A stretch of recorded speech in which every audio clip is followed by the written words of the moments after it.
Her şeyden evvel abi gelip Süleyman Çakır'ın elini öpüp Silen cezayı kabul edecek. Sen kimsin lan racon kesiyorsun?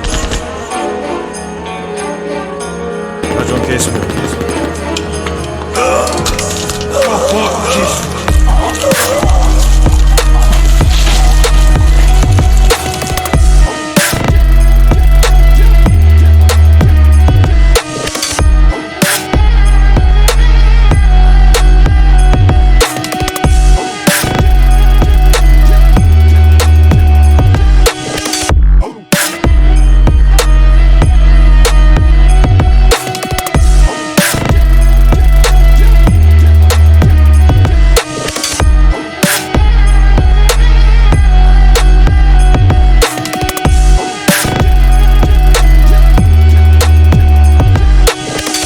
Biz kanla beslenmeyiz.